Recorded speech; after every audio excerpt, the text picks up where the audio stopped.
व्यास जी ने कहा, एक बार नैमिषारण्य नामक पुण्य स्थल में शौनकादि ऋषियों ने महान पौराणिक श्री सूत जी से अपनी जिज्ञासा प्रकट की।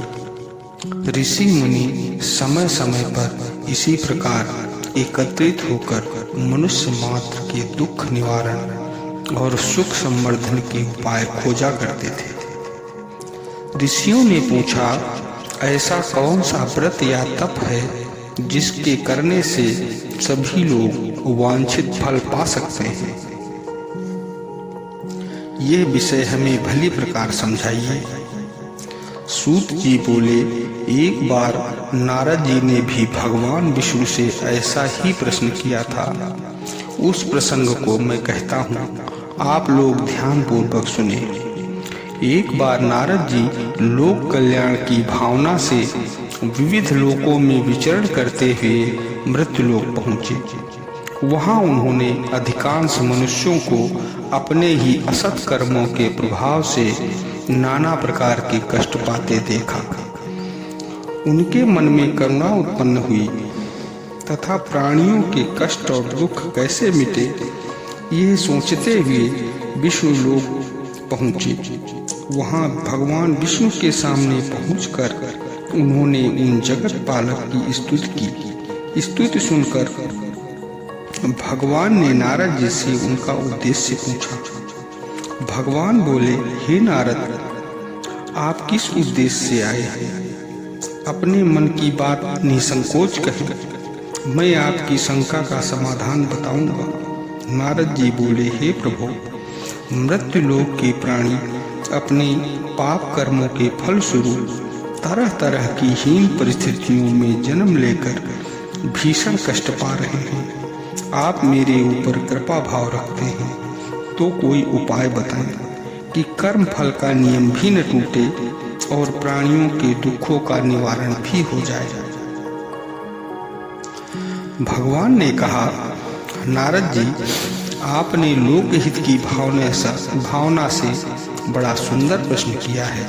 इससे मुझे प्रसन्नता हुई। मैं तुम्हें ऐसा व्रत बताता हूँ जिससे ये दुविधा दूर हो।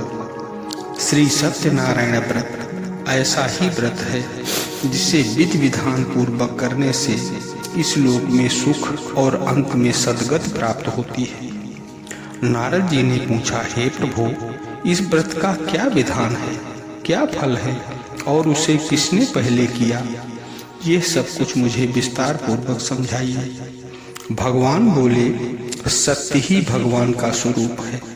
ऐसा समझकर जो व्यक्ति सत्य व्रत अपनाता है वह प्रभु की कृपा का लाभ अवश्य पाता है। न्यायकारी, समदर्शी और कर्म को प्रधानता देने वाले सत्य रूपी प्रभु सत्य की साधना से प्रसन्न होते हैं और उनकी कृपा से साधकों को लौकिक सुख और पारलौकिक शांति निश्चित रूप से प्राप्त होती है। हे नारद, मृत्युलोक में लोग सत्य धर्म की उपेक्षा के कारण ही अत्यधिक कष्ट पा रहे हैं।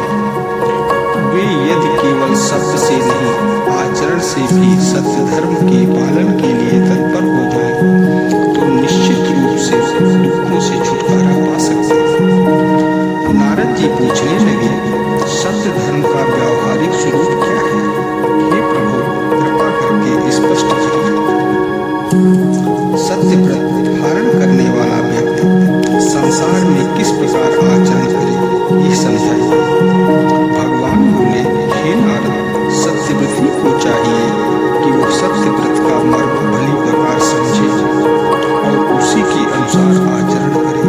केवल वचन से ही सत्य का पालन नहीं हो जाता और न सत्य शब्दों के वश में होता है, जिससे धर्म की रक्षा और प्राणी मात्र का हित होता है। यही वस्तुतः सत्य है। धर्म रूपी प्रखर के 4 चरण कहे गए हैं: विवेक, संयम, सेवा और साहस। सत्य साधक को चाहिए कि इन श्रेष्ठ गुणों को सतत व्यवहार में लाता रहे और उन्हें क्रमशः अधिक सफल बनाता चले। उसे आत्मचिंतन, आत्म आत्मशोधन, आत्मनिर्माण और आत्मविश्वास के क्रम में किसी भी प्रकार की ढील नहीं देनी चाहिए।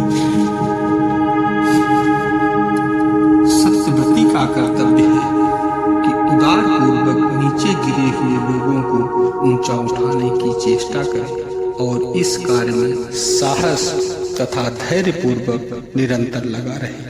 सत्यव्रती प्रत्येक विषय को विवेक और न्याय की कसौटी पर कसता रहे और